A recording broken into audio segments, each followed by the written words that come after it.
So what do you know about peasant rebellions? Well, in England in 1381, the peasants got fed up with the heavy taxes that were being imposed on them. They took it upon themselves to march on London, and they actually succeeded in getting the king to sign a document agreeing to limit the amount of taxes that he could impose on them. But as soon as he turned around, he went back on his word and basically said, "We're not going to do that." And so the peasants were like, "All right, fine, we'll just kill the king then." So they did. They executed the king's son, and they beheaded the Archbishop of Canterbury. Now, obviously, they didn't get away with this. The king's brother eventually came and took the throne and crushed the rebellion. But for a brief moment there, the peasants had some pretty radical ideas about how they didn't want to be ruled over by a king who kept raising their taxes. In France in 1325, a group of peasants got together and decided that they wanted to take over the kingdom because they were tired of the king spending all of his money on wars and not on helping the poor. So they marched on Paris, and they actually managed to get into the city and sack the palace. They stole the king's treasure, and they also killed the prime minister. Again, they didn't get away with it.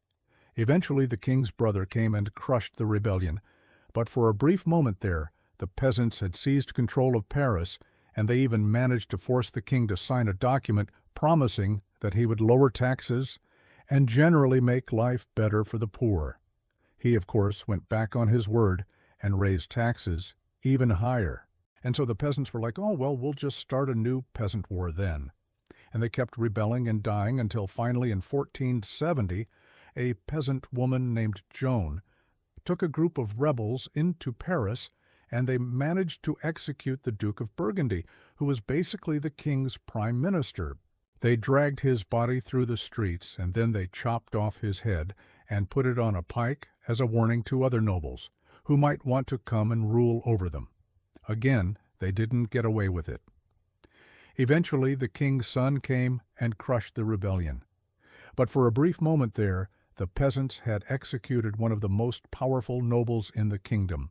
So these are just two examples of peasant rebellions that you won't learn about anywhere else. Because as you can imagine, when the poor fight back against the rich and powerful and sometimes win, it makes the rich and powerful very uncomfortable. And so they don't really like to teach those stories to the masses.